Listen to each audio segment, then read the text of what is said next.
Bienvenidos a La Controversia. Hoy tenemos un tema muy importante como es el cambio de gabinete del presidente Santos, y si nos queda de pronto un tiempito al final, hay una referencia obligada y es a los movimientos que se han hecho en el tema de negociación y de paz. Siempre hacemos este programa en directo, hoy no es indirecto porque el lunes a la misma hora o después, un poco antes de este programa, estarán en un evento especial de lanzar la franja de opinión de Canal Capital, de manera que hacemos este programa y esta advertencia es un poco insólita porque uno siempre transmite que está en directo, pero estamos acá analizando un gabinete que todavía no está plenamente conformado hasta este momento y que lo estará seguramente el lunes. Faltan unas pocas piezas, creo que falta dos ministerios, que es el del Interior y el Medio Ambiente.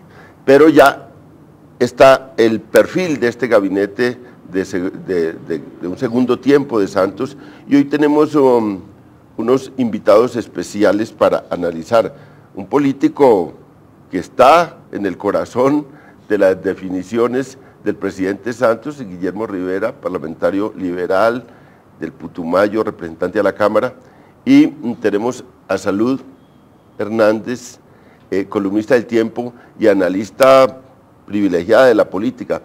Bienvenido, Guillermo. Muchas gracias. Bienvenida, Salud. Muchas gracias por acompañarnos en este debate o en esta mirada del gabinete, del nuevo gabinete del presidente Santos. Dicen, una primera cosa es como el sentido de este gabinete. Los analistas, el gobierno está transmitiendo eso. Este es un gabinete con énfasis en lo social y un gabinete de cara a unas negociaciones de paz. ¿Sí cumple ese objetivo este gabinete? Pues yo creo que falta la cartera del Interior un poco para el tema de paz, que es una cartera importante en esa materia, pero yo le agregaría algo en el gabinete. Yo creo que también es un gabinete de recomposición política. El gabinete con que inició el gobierno era un gabinete de un presidente que contemporizaba con casi todos los sectores políticos, con el uribismo, con el pastranismo, con el liberalismo, con la U, y hoy claramente el expresidente Uribe ya está en oposición. Y al interior del gobierno hay personas de los afectos del expresidente Uribe. Y yo creo que ahí hay una recomposición también política. Yo creo que el presidente quiere jugar con las personas y con las organizaciones políticas que están claramente comprometidas con su proyecto de gobierno.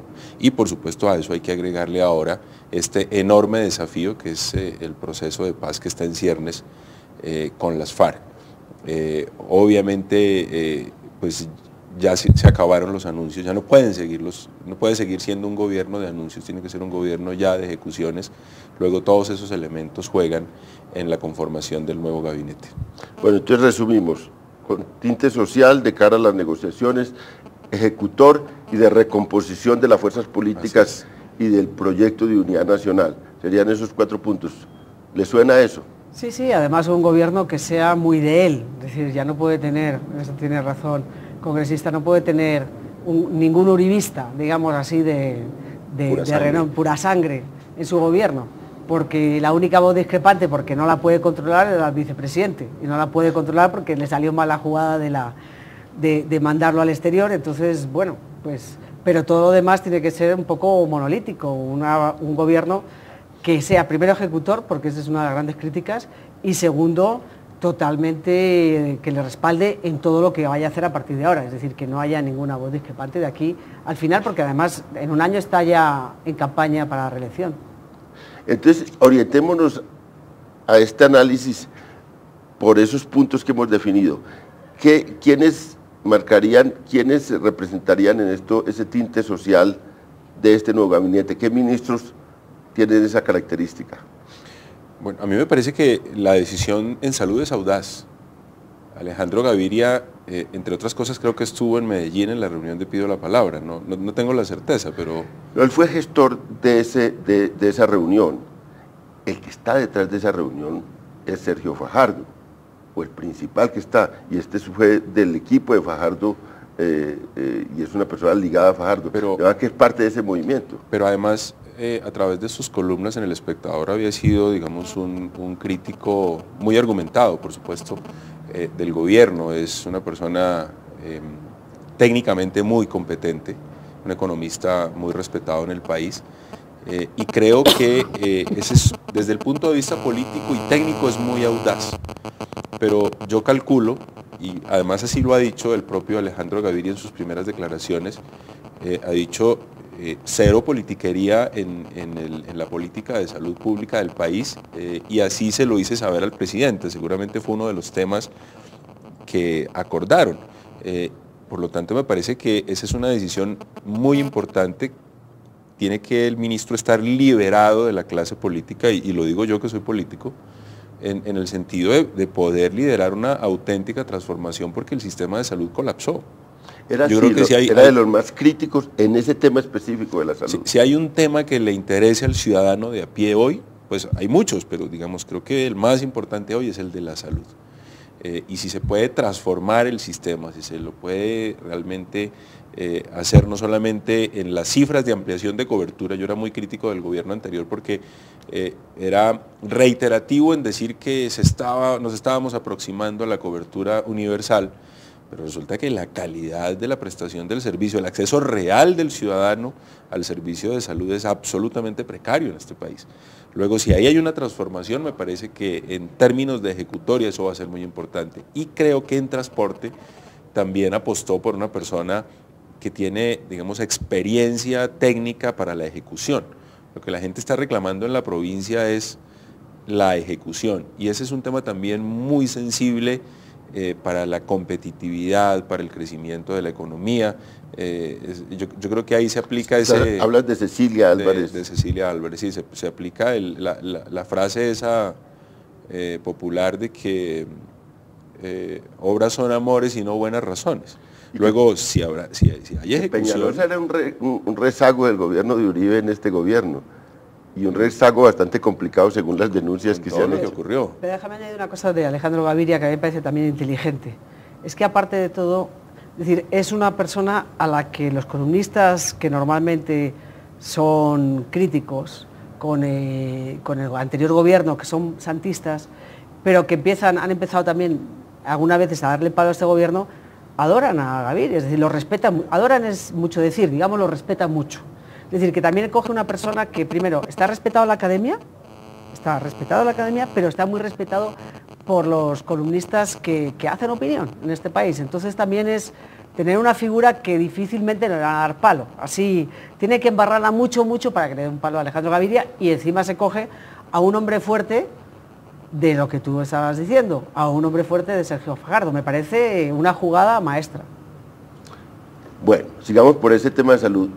Vargas Lleras, por ese tema social, Vargas Lleras, que sería ejecutor y está en el punto clave de, vivienda. No, Germán es un gran ejecutor. Sus subalternos normalmente se quejan por la intensidad de trabajo que él mismo orienta. Cuando estaba en Interior, digamos, el volumen de leyes que él lideró, promovió en el Congreso es enorme.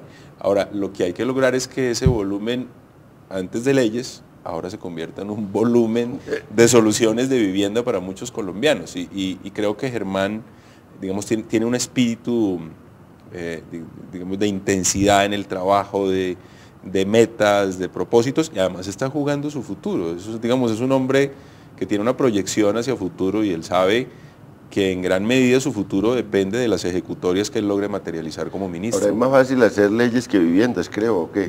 No esté tan seguro. No, pero sí, yo creo que al final es más fácil entregar 20 leyes que entregar 500.000 viviendas, ¿no? Yo sí creo que es difícil, o 100.000 viviendas. No, pero Germán está jugando todo. Germán está haciendo la jugada inteligente que hizo en su día Juan Manuel Santos con Uribe. Es decir, está en la banca esperando su turno. Y esta vez, como ya le salió mal anteriormente cuando movió la silla de Uribe, ahora no va a mover la silla a Santos, y va a esperar tranquilo. Es decir, va a esperar tranquilo, y yo creo que más adelante, en un año, Germán es de los que va a dar un salto de pronto a la embajada en Washington, algo al exterior. Es decir, él va a jugar un año más en política, entregar estas viviendas y ya empezar a pensar en el más allá, que el más allá es el 2018 o el 2014 si Santos no va, que seguramente irá, y es más pensar ya en el 2018. Entonces, pero esa es una figura destacada, es decir, Germán Vargas, para bien o para mal, es una ficha fuerte, es una apuesta. Sí, y siempre... eso tiene todo, digamos, en realidad para hacer las 100.000 viviendas de parte del gobierno central, tiene dificultades abajo en terrenos, en la ejecución, en el tema local, pero tiene una ley que le dio toda la facilidad a él, y hay plata. Es que era pero no es suficiente, en Colombia no es suficiente la plata. No es suficiente la plata. Eso es cierto. No es suficiente, sobre todo cuando tú tienes que ir ahí al nivel local, al alcalde de tal pueblo, que el presidente además, por ejemplo, llegó un día a Tibú y dijo, aquí 1.000 viviendas. Y todo, bueno, pero entonces hay que llegar a Tibú, y en Tibú, claro, tiene muchos corregimientos y tiene muchas veredas, entonces saber cómo, y luego llega allí, y qué terrenos te dan, que no sean unos terrenos que se deslizan. No te creas. Yo estuve un día con el ministro, me explicó bien todo el programa, y es complicadísimo, pero quien lo puede conseguir es él, y él no se va a estrellar en las 100.000 viviendas, no hay donde se estrelle. Es que aunque sea, construye por la noche con su equipo, pero él las entrega. hasta las 5 de la mañana, porque tiene una energía impresionante, está joven, bueno, alcanza para eso. Ratificaron el ministro del Trabajo, Partido Liberal, que también es la otra cartera social. ¿Esto cómo ve usted eso que está tan cerca al tema? No, yo creo que Rafael está haciendo una buena tarea. Además, la dificultad para un ministro de Trabajo es que tiene que jugar con la periodicidad de las cifras, digamos, un punto más, un punto menos en cifras de desempleo. Yo me imagino que eso tiene que ser el nerviosismo permanente de un ministro de Trabajo. Pero yo creo que ha sido también audaz en el manejo.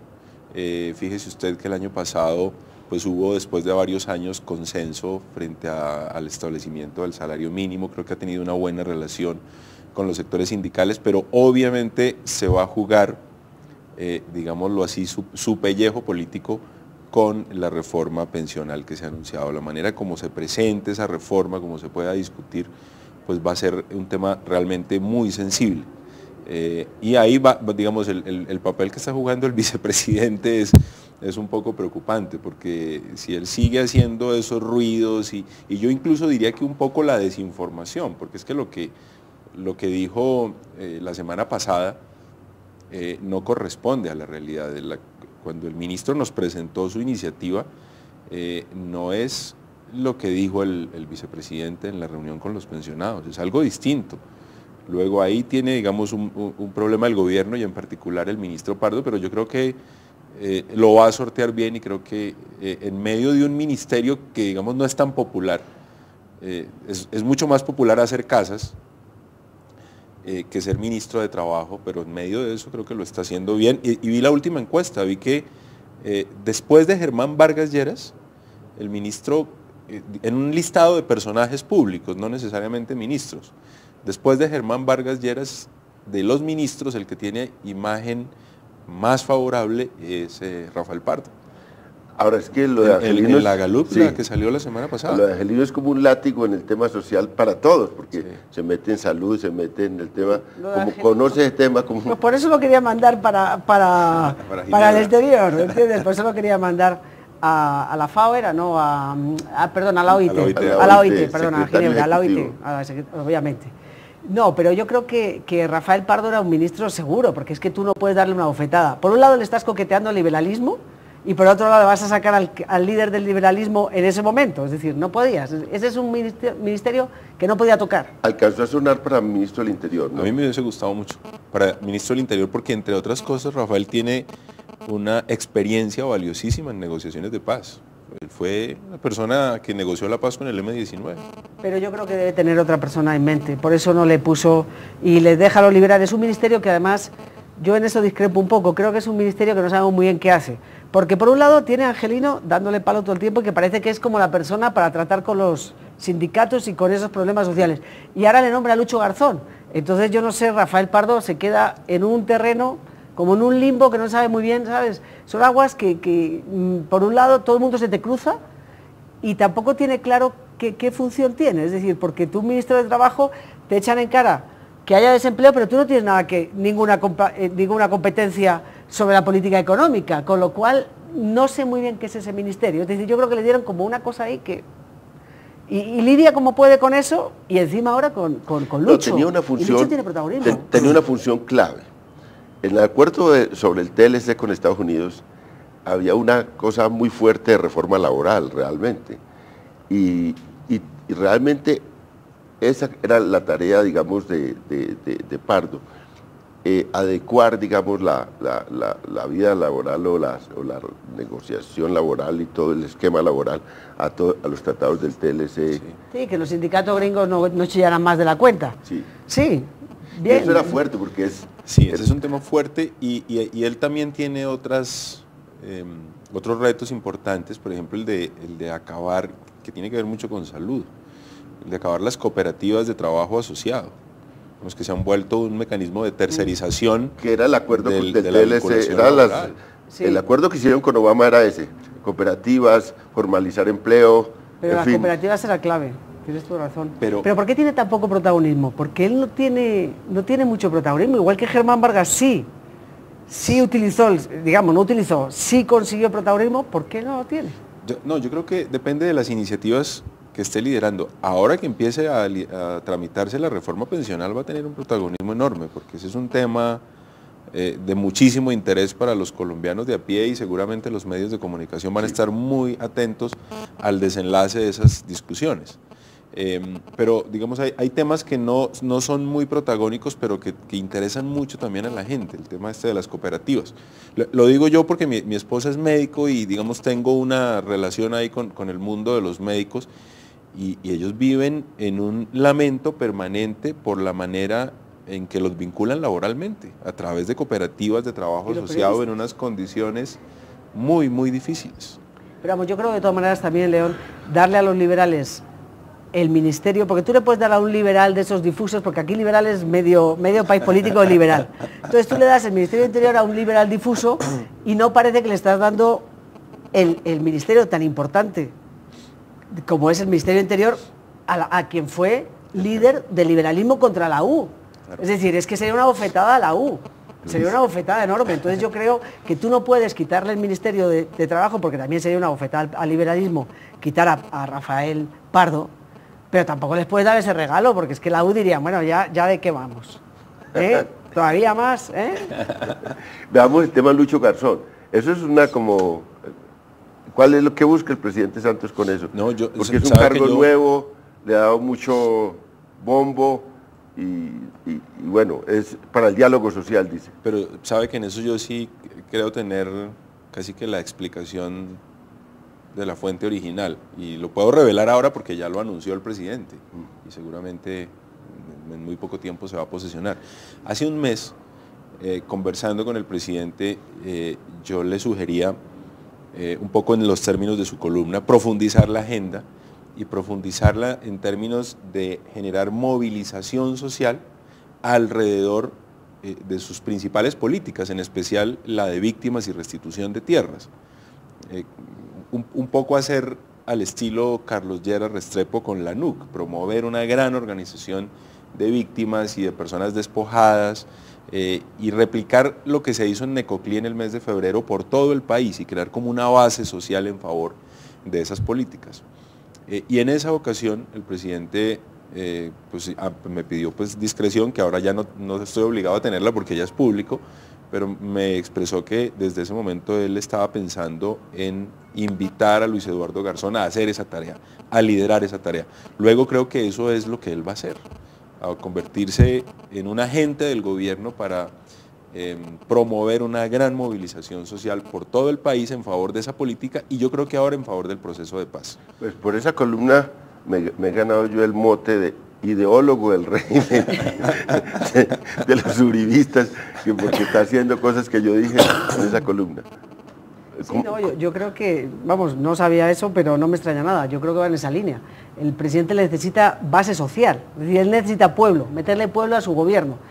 Y a él le queda como complicado, pues sí, ha hecho esta gira de rendición de cuentas y se pone el sombrero volteado y baila un poquito, pero necesita movilizar la gente, la base social, a favor de las políticas y del proceso de paz que en Bogotá y en los cenáculos bogotanos y en los columnistas bogotanos queda muy bonito, pero vaya y cuéntelo, eche el cuento en el Putumayo, eche el cuento en el Huila, eche el cuento en Nariño y eche el cuento en Arauca, a ver cómo suena.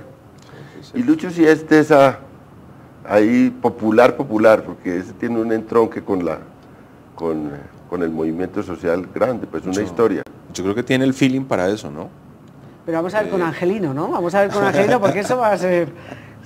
Venía para acá, me contó entonces Lucho que iba a comer o a encontrarse con Angelino, porque la gente ha visto como que es el contra Angelino, mejor dicho, es este puesto. Están en los mismos terrenos, muchas cosas están en la misma... Y el jefe de la central de la CGTD, que es como un interlocutor de Angelino, salió a protestar por eso, Julio Roberto Gómez. Sí, muy duro además. Que era una ofensa contra Angelino, montaron a alguien para que le iba a quitar todas las funciones a Angelino.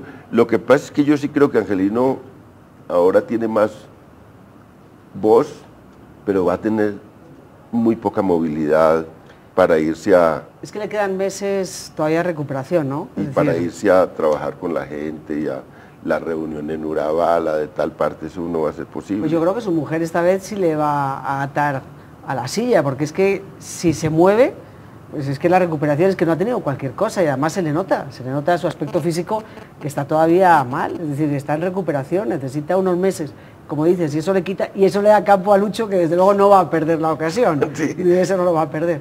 Y además es que yo la fortaleza física de Angelino me impresiona, porque uno con 5 bypass y después con este otro troletazo en el cerebro, el corazón y el cerebro impactados y bueno, sigue en la actividad.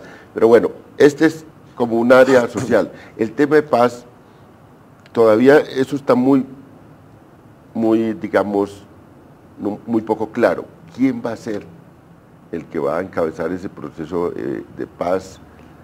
¿Quién, digamos, va a asumir una posición similar a lo de alto comisionado? O en fin, ¿quién va a tener en sus manos la política de paz de Santos? ¿Usted tiene alguna información? No la tengo. no la tengo. Tengo intuición. Cuando Santos fue ministro de Defensa tenía 2 viceministros de Defensa. Uno era Juan Carlos Pinzón, que es hoy el ministro de Defensa y ha sido ratificado y es un hombre que goza claramente de la plena confianza del presidente. El otro viceministro de Defensa se llamaba Sergio Jaramillo, hoy consejero presidencial, el hombre que redactó el acto legislativo para la paz y estuvo ahí en la discusión del mismo en el Congreso.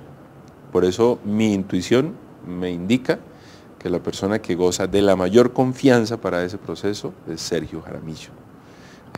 Y digamos ha tenido un papel, como decimos coloquialmente, de bajo perfil en todo esto, pero yo creo que es el hombre de confianza y la persona que está moviendo los hilos de esa negociación. De tal manera que pues suenan muchos nombres con experiencia, Juan Gabriel Uribe, pues sonó el propio Horacio Serpa, algunos se atrevieron a decir que Luis Eduardo Garzón iba a ser una especie de consejero de paz, pero creo que el hombre fuerte ahí es Sergio Jaramillo. Ha sonado también Enrique Santos, el hermano del presidente. Pero eso no puede ser nombrado. No, pero puede hacer muy buenos oficios, seguramente. No, Enrique Santos es el que está participando en las conversaciones con la guerrilla y va a seguir participando en las conversaciones con la guerrilla. Enrique Santos, pero como dices, no puede ser nombrado, no necesita nombrar, ¿no? Es como el hombre, bueno, pues... Pero yo sí coincido plenamente, es decir, el presidente lo que no necesita es alguien que utilice eso como una plataforma política o alguien que no le responda 100% a él. Horacio Serpa de pronto puede ser discreto porque ya está, digamos, en un momento político que no necesita ya vender el pescado para nadie ni aspira a nada presidencial ni por el estilo. Pero él necesita a alguien discreto y que le responda 100%. Y yo creo que ese es Sergio Jaramillo. Juan Gabriel Uribe puede ser un hombre también en un momento dado discreto, pero Juan Gabriel le responde a Pastrana, vamos, le responde, tiene una gran amistad con Pastrana, tiene gran sintonía política con Pastrana, es conservador, pues lo más fácil es tener a alguien de tus entrañas, y de tus entrañas es Sergio Jaramillo. Entonces, y es el que ha llevado hasta este punto, es el que ha conversado con la guerrilla hasta este momento. Juan Gabriel le ofrecieron ayer el Ministerio del Medio Ambiente, entiendo. Pues lo vimos en Palacio, no sabemos qué le ofrecieron. Sí, que le ofrecieron el Ministerio del Medio Ambiente. Pero, que hoy acepta o no acepta, hoy dice que acepta o no acepta. Pero yo que tengo un gran respeto por Juan Gabriel Uribe, aparte de gran amistad, no sé qué hace el medio ambiente. Es decir, es que ya está bien, pongamos un ministro de medio ambiente que le importe el medio ambiente. Pero entonces, no ¿qué va ministro, a hacer Frank Perr? Pues Frank, porque se dedica, puede ser el hombre de la paz también. Pues que sea también el hombre de la paz, pero yo creo que por debajo. Es decir, yo creo que el presidente quiere a alguien que le huya a los medios. Y Sergio Jaramillo nunca ha estado con los medios. ¿Quién no le gusta hablar? Cuando hace viceministro, te digo porque yo años cubriendo conflicto armado, pues obviamente yo conozco a Sergio Jaramillo. Y es una persona con la que tú puedes hablar, pero nunca da la cara, tampoco es de lo que te esté filtrando información, para nada. Es decir, es una persona fiel al trabajo que se le encomienda, sin afanes protagonistas. Yo creo que es la persona ideal para, y totalmente de Santos. ¿Para qué vas a coger a Juan Gabriel? Y Frank Perr pues puede jugar un campo, pero tiene que poner a alguien que le importe el medio ambiente, hombre, por Dios. No, y que sepa de eso. Pues Juan Gabriel sabrá mucho, pero Juan Gabriel más es para un ministerio del Interior, si acaso. Y además es conservador, le daría un caramelo a los conservadores. Claro que a los conservadores pastranistas, no a los conservadores oficialistas. En fin, esto es una vaina, esto es la política. Es complejo aquí. Bueno, vamos a una pausa y volvemos con este análisis tan interesante del gabinete para el segundo periodo del gobierno del presidente Santos, segundos momentos del gobierno del presidente Santos.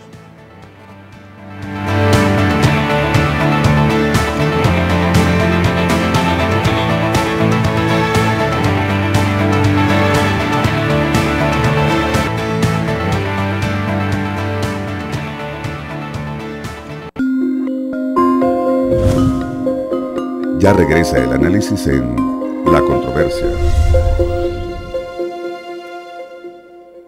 Atención instituciones, estudiantes e interesados en presentar los exámenes del ICFES.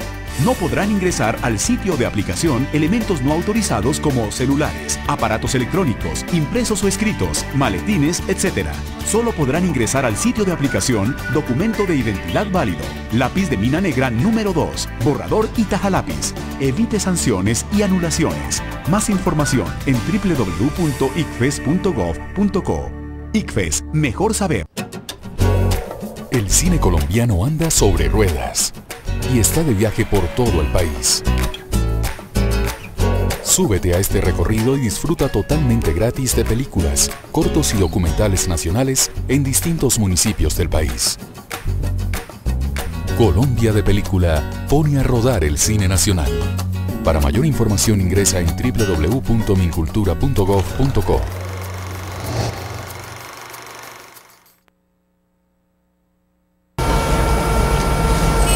Esta era la Bogotá del trancón. Con el nuevo pico y placa.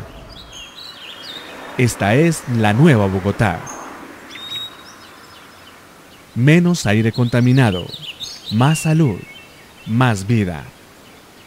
Una movilidad inteligente mejora nuestro ambiente. Secretaría Distrital de Ambiente. Bogotá Humana. Después que se pierde la vida por un celular, no hay marcha atrás.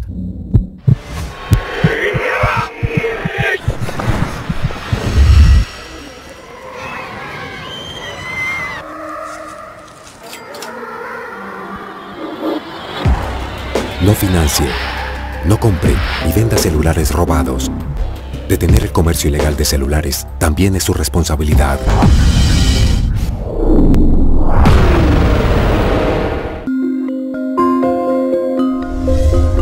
El análisis continúa en La Controversia.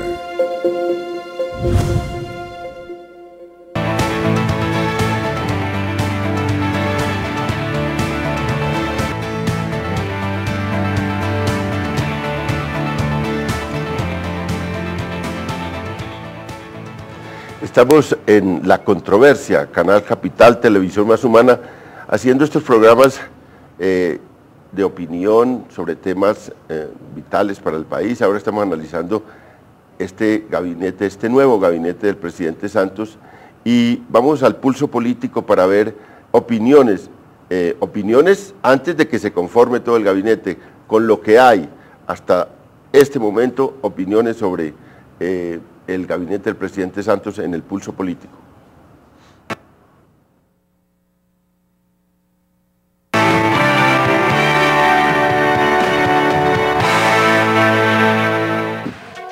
Vamos a aprender de los errores del pasado para no repetirlos. La actitud elogiosa del gobierno de Colombia con Chávez está interesada no solamente en el pago de unas obligaciones económicas, sino en que Chávez lo siente a negociar con la FARC. Se mantendrán las operaciones y la presencia militar sobre cada centímetro del territorio nacional. Chávez va a hacer esa tarea porque a él le conviene para su reelección hacer la publicidad de que sentó a negociar al gobierno de Colombia con la FARC. Eso sí que me parece grave, abusivo. Cualquier proceso tiene que llevar al fin del conflicto, no a su prolongación.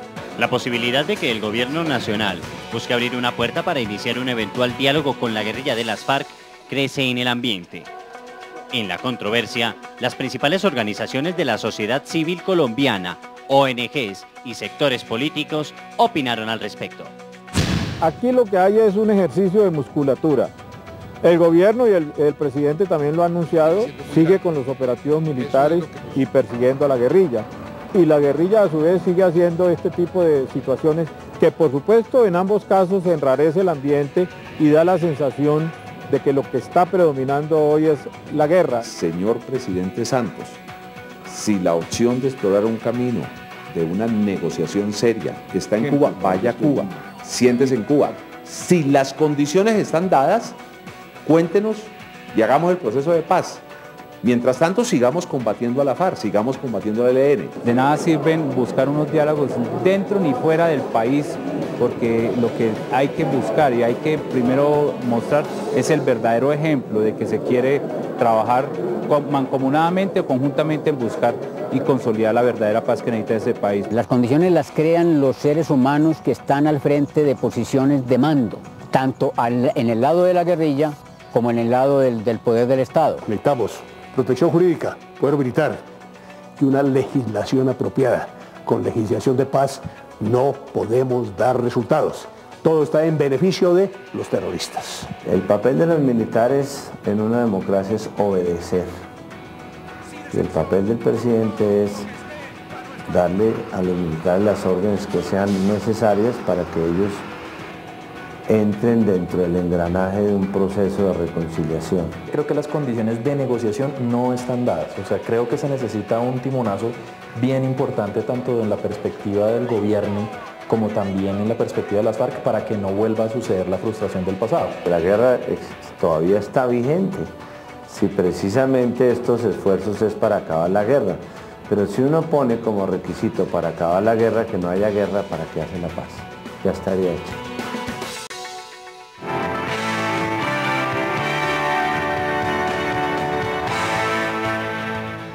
Estamos en la controversia y vimos un tema que estábamos hablando antes de irnos a la pausa, que era el de paz, y aquí se ven los dos lados, el de paz y seguridad.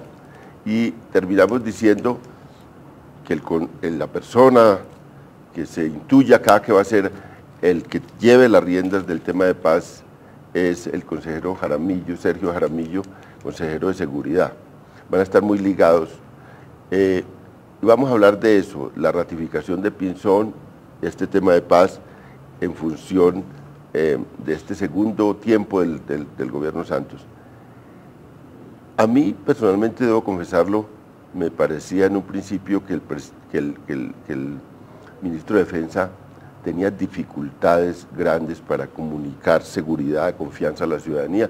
Es un buen interlocutor de las fuerzas militares, un buen interlocutor del presidente, pero no tenía ese papel que cumplen los ministros de defensa civil en los gobiernos, que es más que todo un proceso de comunicación, que había también incluso una necesidad mayor de ese tema de comunicación, porque bueno, se fue el mago de la comunicación, que es Naranjo, y se fue, quedó un vacío, y creo que el tema de percepción en el tema de seguridad era fundamental, y en ese campo hay muchas debilidades de Pinzón.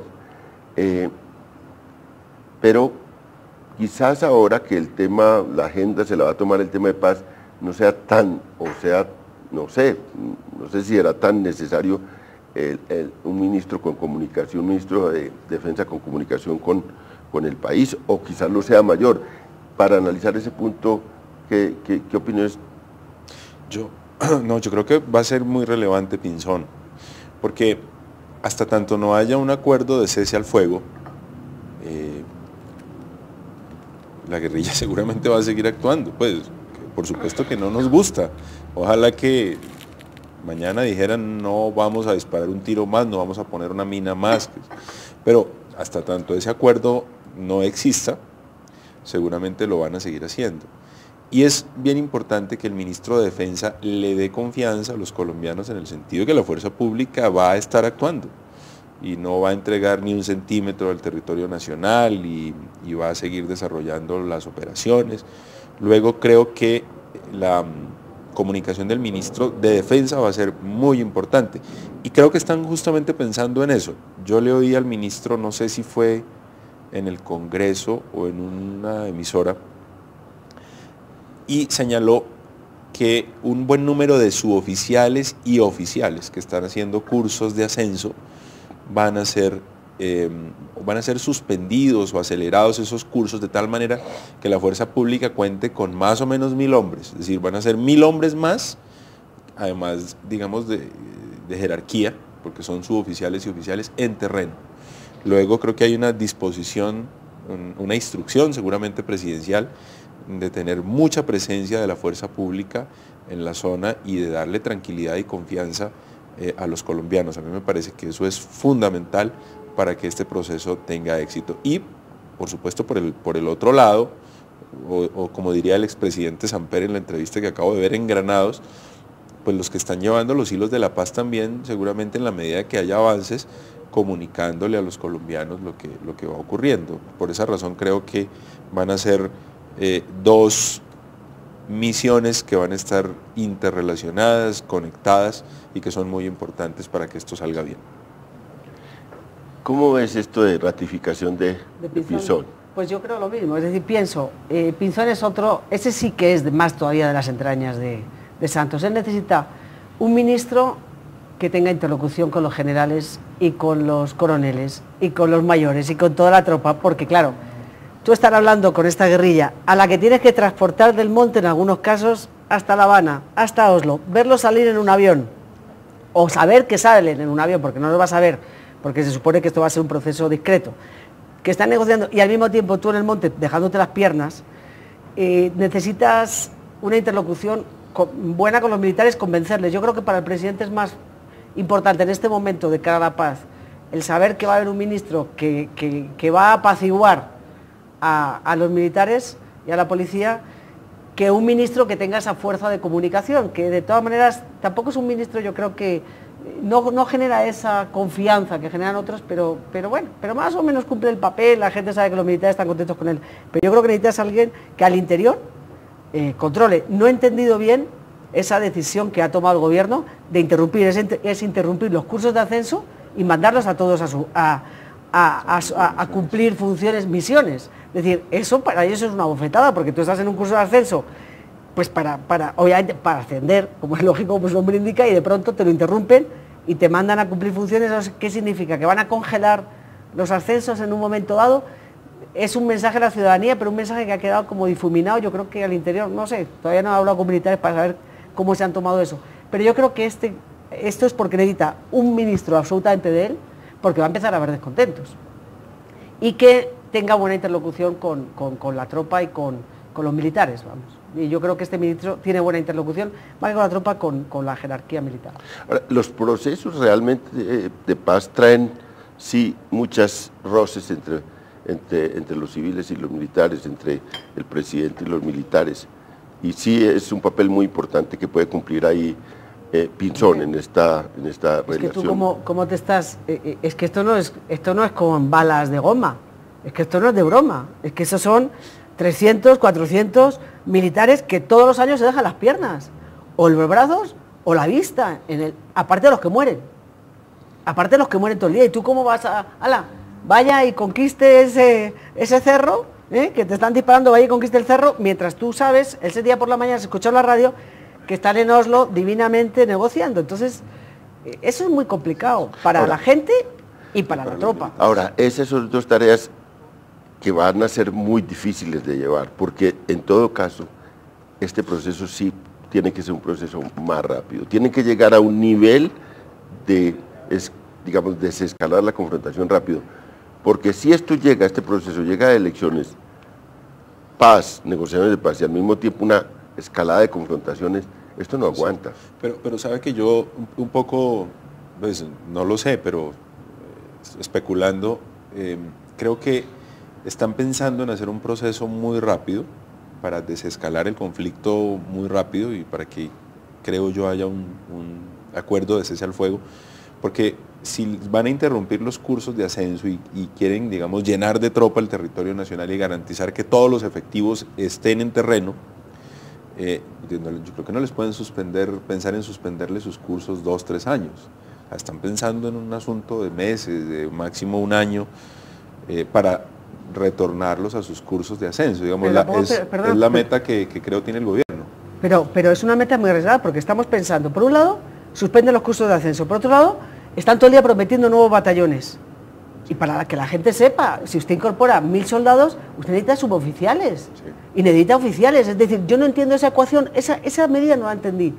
Pero yo me enteré en una reunión de algo que me pareció también en Putumayo, me pareció impresionante, digamos, es que a veces los colombianos todavía no tenemos la medida de lo que está ocurriendo.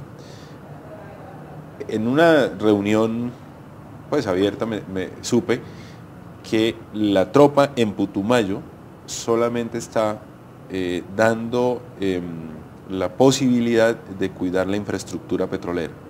Aunque Digamos, con los ha efectivos crecido que hay... tanto los proyectos de expansión petrolera que los efectivos solamente alcanzan para cuidar la infraestructura petrolera. Y eso, si eso ocurre en Putumayo, que no es un gran productor de petróleo, no me quiero imaginar lo que está ocurriendo en el resto del país, donde hay zonas de mayor producción petrolera. En Arauca, entonces, el 80%, hay problemas serios. Nosotros yo calculaba que el 70% por las investigaciones que hacía en Arauca estaba dedicado a eso, y hablé con Navas, y me dice Navas, no, León, el 80% de la fuerza pública en Arauca está dedicada a cuidar la infraestructura y no está en una acción ofensiva contra la guerrilla. Es que en Putumayo los batallones más grandes de acción ofensiva, contaba alguien, están dedicados a cuidar la infraestructura petrolera. Pero acuérdense, perdón un momento que te interrumpa, acuérdense que cuando la guerrilla lanzó una ofensiva durante el gobierno Pastrana muy dura contra las torres de energía, yo me acuerdo porque yo iba mucho entonces al Catatumbo, el batallón, por ejemplo, que había en la Gabarra, lo sacaron de la Gabarra de un día para otro, nunca volvió para cuidar las torres de energía en Antioquia. Eso me acuerdo porque eso lo viví, y ya se quedó un contingente de la policía solo, que además no podían hacer nada porque ni siquiera pasaba un cadáver por el río, no podían ir a cogerlo porque no tenían ni una lancha. Es decir, se quedaron solos ahí porque mandaron cantidad de batallones a cuidar las torres de energía del país. Entonces dejaron desprotegido y la gente no se sentía protegida. Pues ¿cómo se va a sentir protegida? Entonces ese es un problema. Esa es una de las cosas que a mí me ha dado más optimismo de que esta negociación va a ir en serio, porque por un lado estas locomotoras de la prosperidad necesitan... Locomotoras, digamos, trencitos. necesitan despejar el tema de seguridad para poder avanzar. Ese también es una carta fuerte de negociación de la guerrilla, el desescalar el ataque a la infraestructura. Pero mira, te abono más esto. Hablando con unos militares en el municipio en el Meta, ahora me sale el nombre, qué pena con la gente. Gaitán. No, el que tuvo la toma paramilitar terrible, Mapiripán. Mapiripán es muy grande, es decir, la mitad de Mapiripán era paraca, o es paramilitar, o de los sucesores de los paramilitares, la otra mitad es completamente guerrillera, tradicionalmente guerrillera. Me contaba un militar que ellos, prácticamente los únicos enfrentamientos que tenían con la guerrilla era cuando tenían que vigilar la infraestructura petrolera porque había unas prospecciones. Y ahí tenían combates casi a diario con la guerrilla, vamos, cortos, pero casi a diario, y hostigamientos con la guerrilla, pero solo cuando vigilaban en labores de esto. Entonces es lo que tú estás diciendo. Y que un departamento con el Meta se pone en un lugar clave. Para mí es increíble, vi que tenía el segundo Producto Interno Bruto del país en este momento el Meta, después de Bogotá. Acá por Puerto Gaitán. Por Puerto Gaitán. Entonces eso pues que ahora que tenemos una economía basada en la minería y en el petróleo, ya este no es un país cafetero, un país minero, pues van a necesitar mucho este proceso y hay que acelerarlo y hay que comprometer precisamente a la economía en eso. Eso es plata, perdona, eso es plata, es decir, eso en el Meta, en Vistahermosa, eso se llamaba que tenían que pagar 500 millones y no los estaban pagando, les quemaron unos vehículos y les seguía pidiendo las FARC 500 millones porque claro, ¿qué hacen las petroleras? Pues obviamente ellos no van a pagar los 500 millones. Ni siquiera el contratista, sino el subcontratista es el que tiene que ir con la tulita a la guerrilla, pagar los 500 millones para que les dejen trabajar. Es decir, eso en el Putumayo, eso en Arauca y eso en el Meta significa plata para la guerrilla. Ellos están haciendo caja. A lo mejor también están haciendo mucha caja de cara a una temporada sin caja, no sé. Ahora, les entiendo entonces esto. Va a haber un primer periodo ahora de presión muy grande y para eso está el ministro de Defensa con una tarea fundamental de presionar muy a fondo las guerrillas. Y tiene que venir un segundo periodo de cese de hostilidades o de escalamiento de la confrontación para dar paso a la negociación de paz. Ese es más o menos los tiempos del ministro de Defensa. Pues eso es lo que estamos pensando con el deseo. Yo no lo creo. Yo creo que la guerrilla nunca ha pensado en desacelerar el conflicto. Yo creo que ellos ganan cada vez que son más fuertes. Es decir, es que esa es la verdad. Es decir, si yo soy Timochenko, ¿qué le estoy diciendo a mi tropa? Dele duro, porque el país se me arrodilla cada vez que yo doy más duro. Pero hay una lección de las del Caguán, sí. Y es que en 2002, en pleno auge de campaña, sí, se mantuvieron esas acciones y el presidente Pastrana no tenía ninguna posibilidad de mantener en medio de elecciones esas negociaciones de paz con un escalamiento del conflicto como que había. Sí, digamos bueno, la gente que ha hablado con los dirigentes de las FARC dicen que eso es otro mundo, que es es un universo distinto. Totalmente. Pero yo no he tenido esa posibilidad, pero lo que creería es que pues seguramente aprenderán de su propia historia. Y es un poco lo que dice León, digamos, recuerdo el secuestro del senador Hechen, que fue el que precipitó el rompimiento de los diálogos del Caguán y precipitó la elección de Álvaro Uribe, entre otras cosas, pues porque recuerde usted que más o menos hasta enero del año 2002, en las encuestas Horacio Serpa era el presidente, y en febrero apareció la primera encuesta en que Álvaro Uribe ya lo superaba. Digamos, entre febrero y mayo, que fue la elección presidencial, Álvaro Uribe empezó a cabalgar en las encuestas y pues finalmente ganó en primera vuelta. Yo creo que las FARC deberían tener ese cálculo, digamos, de cómo acrecentar en medio de un proceso de paz sus acciones armadas genera, por un lado, el riesgo del rompimiento, pero además también el riesgo electoral de que en el 2014 pues llegue nuevamente un gobierno con un postulado muy parecido con el que llegó Álvaro Uribe en el 2002. Y es que realmente a las FARC del 2002 a hoy les ha ido militarmente mal. Pero eso lo piensas tú, cuando hablas con ellos, no, ellos no están tan desmoralizados ni piensan que están corriendo, no, ellos han vuelto a su esencia. Pero ¿por qué crees tú que entonces están dispuestos a sentarse en una mesa? Yo creo que ellos están jugando, primero las FARC, los tiempos de ellos no son los tiempos nuestros. En este caso, de pronto coincide algo los tiempos de ellos con los nuestros, por una sencilla razón, la enfermedad de Hugo Chávez, y que Fidel Castro pues podrá vivir 105 años, pero creo que no va a vivir 105 años, pongamos 102. ¿Y tiene que 88? Tiene 88 años, sí. 88, es decir, que le quedarían 5, pongamos. Hugo Chávez no sabemos ya si la enfermedad es falsa, verdadera, yo creo que ellos tienen el temor de perder sus santuarios. Yo creo que es la única razón que les ha conducido y además, no solamente esa razón es fuerte, pero también porque este gobierno les está dando el estatus políticos que ellos quieren y porque la cúpula es una cúpula que no vive en Colombia. Es decir, Timochenko, Iván Márquez viven hace tiempo en Venezuela y de pronto tienen una visión distinta al del Monte. Pero bueno, eso hay gente que conoce mucho más cómo es eso. Yo no creo que sea tan monolítico, ni creo que sea para decir, no, hermanos, cuidado, tenemos que ganar, porque no vaya a ser que Santos pierda. A ellos tampoco les preocupa que gane un uribista, porque eso también les da una razón a ellos de ser y de existir. No, yo creo que sus tiempos son diferentes, ellos no van a bajar, yo creo, no creo. A lo mejor tienes razón y ojalá la tengas, que al final la tengan ustedes, que al final cuando se acercan las elecciones le bajen un poquito al aparato bélico, de pronto, pero ahora mismo no creo que le bajen para nada. Bueno, ahí saltemos a un punto que es la ratificación de la ministra de Exteriores, que ha sido muy comentado, que tiene que ver con eso. Según la historia que nos cuenta Guillermo es un parlamentario muy especial porque casi nunca he visto eso, que eso tiene una conexión con Putumayo, con ese mundo del Putumayo, y ha saltado a la política nacional de una manera impresionante. Antes de empezar el programa, León se lo estaba diciendo, digo, el mérito tuyo, porque yo lo conocí en Mocoa, en su casa. La primera vez que le conocí fue en Mocoa, en su casa, y yo digo, alguien de Mocoa que salte a la política nacional, eso es un mérito, sin padrinos, eso es, vamos, de chapó. No, impresionante. Y ahora, digamos, es un protagonista de la política nacional. Deben estar muy orgullosos en Putumayo con él. A veces. Sí, a veces me reclaman lo contrario. Que no consigues nada. Dice, pero es que te la pasas en Bogotá hablando de temas nacionales y nosotros aquí con los temas locales sin resolver. Bueno, Guillermo, pero comentabas que una de las cosas que en el caso del gabinete habías tenido mucha conversación con Santos sobre estos temas.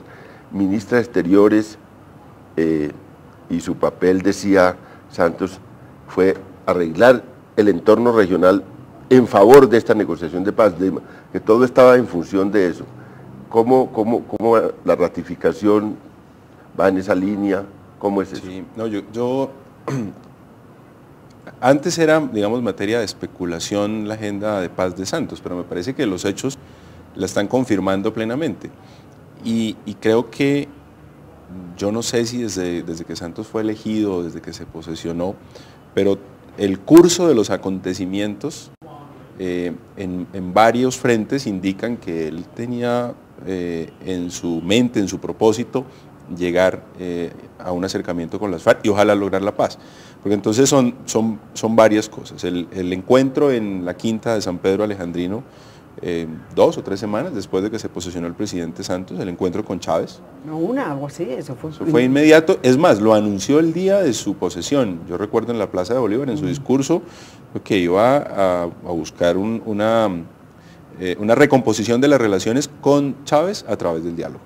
Rafael Correa estuvo el día de la posesión de Santos. Estuvo sentado ahí, muy cerca de Santos, y se quedó en Bogotá y conversaron. La canciller María Ángela Holguín pues, ha tenido un papel muy importante en términos de la recomposición de las relaciones con los vecinos, pero además con el resto de países de Sudamérica, porque es que el problema del expresidente Uribe no era solamente con Correa y con Chávez. Si bien se hablaba con los demás, era una relación tensa. Colombia se estaba convirtiendo en la isla de Sudamérica. Entonces hay, digamos, un entorno exterior de recomposición que favorece, digamos, todos estos caminos de paz en el frente externo, y creo que pues María Ángela Holguín ahí ha tenido un papel por instrucción del presidente. Y incluso, aquí voy a comentar algo que de pronto me va a costar algún reclamo de una muy buena amiga, pero digamos lo voy a decir un poco para dimensionar hasta dónde en el tema exterior ha llegado la apuesta de Santos. Hay críticas fundadas, yo creo que son críticas fundadas, de la posición que ha asumido o que ha venido asumiendo el gobierno colombiano frente al sistema interamericano en materia de derechos humanos. Y creo que eso hace parte de la agenda de tener una mejor interacción aquí en el hemisferio sur, que ha llegado incluso a generar ruidos con las reformas al sistema interamericano. Entonces esa es la apuesta en el frente externo. Y en el frente interno, pues una agenda legislativa como la Ley de Víctimas y Restitución de Tierras, pues el propio acto legislativo para la paz, me dicen que uno de los borradores del proyecto de ley de desarrollo rural es digamos de avanzada. Yo conocí algún borrador, no conozco el último, el que se está discutiendo con las minorías étnicas, pero hay toda una agenda del presidente que tenía el propósito de llegar en las mejores condiciones a este momento.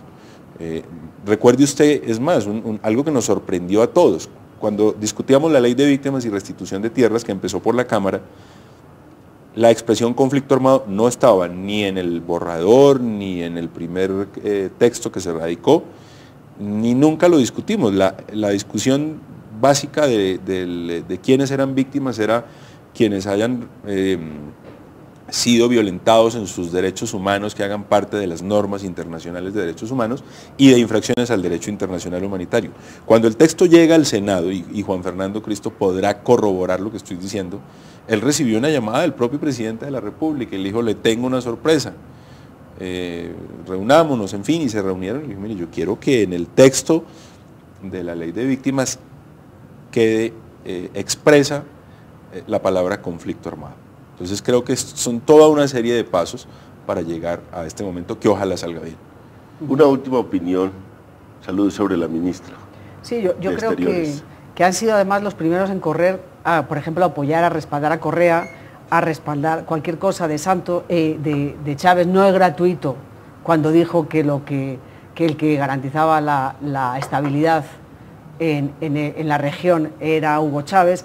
La canciller, si recuerdan ustedes, al principio era muy internacional, iba a Japón, a Corea, a no sé qué, y entonces íbamos a mediar en el conflicto árabe-israelí, estuvimos en Turquía. Yo creo que todo eso iba encaminado a una futura candidatura de Santos al frente de la ONU o algo así, es decir, al principio íbamos a ser muy universales y de pronto volteamos la cabeza y ya nos centramos en el continente, porque como dice el congresista Rivera, es cierto, es decir, aquí no había malas relaciones solamente con los vecinos, también con Argentina, y ahora somos íntimos de Cristina y nos adoramos, y Correa tiene un problema con Assange y con Gran Bretaña y somos los primeros en decir no, pobre Correa. Es decir, yo creo que está todo enmarcado a esto, y obviamente sería un error quitarla, porque yo sí que he estado en Quito, por ejemplo, cuando todos esos líos de Correa, y he visto cómo son las relaciones, es decir, el trato con la canciller, como lo ves con Maduro, tú ves que ese es un trato que va más allá del trato profesional, es decir, es un trato de confianza y sería un error quitarla. Pero además, Salud me hace recordar que cuando el presidente Santos empezó a apoyar la Ley de Víctimas, los amigos de Uribe dijeron: es que quiere ser secretario general de las Naciones Unidas, esa es su apuesta. La verdad es que quiere ser premio Nobel de Paz. No, bueno, siempre ha querido ser las dos cosas, tampoco, y eso tampoco es malo, ha querido ser siempre, eso sí, pero acordaros que al principio, es decir, ¿qué tenía de sentido una visita a Turquía? La única clave era porque querían ser los negociadores, unos coordinadores en esa negociación. No, yo creo que ahora se ha centrado en esto y ella es una buena... Lo de UNASUR con María Emma, es decir, no, yo creo que todo está enfocado a esto. Bueno, terminamos con esta idea que todos estos planes, tanto internacional, regional, va en función de un proyecto de paz, y bueno, es notorio en toda la agenda el tema. Muy buenas noches, y los invitamos el próximo lunes a La Controversia, aquí con otro tema de actualidad y otros invitados especiales para debatir y tratar de generar cultura política en Bogotá y en el país. Muchas gracias a los invitados.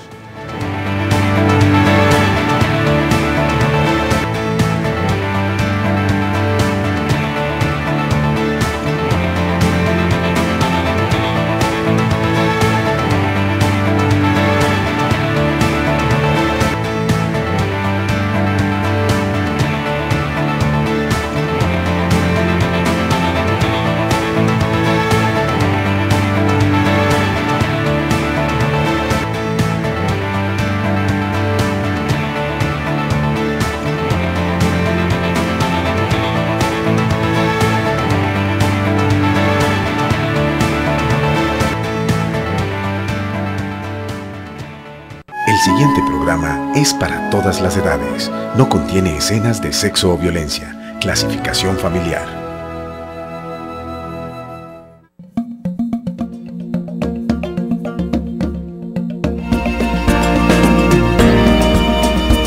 Hagamos memoria.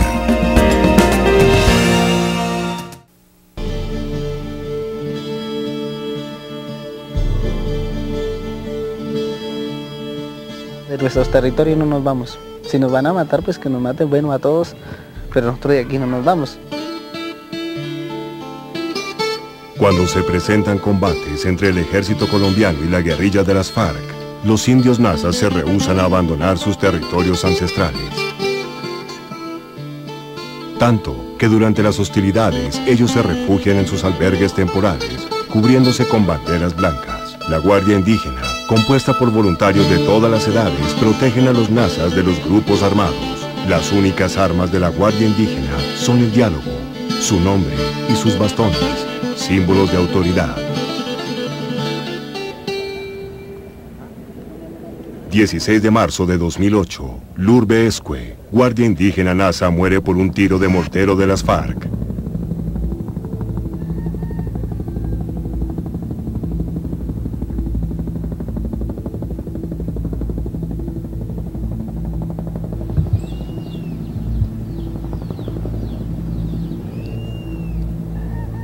Venga,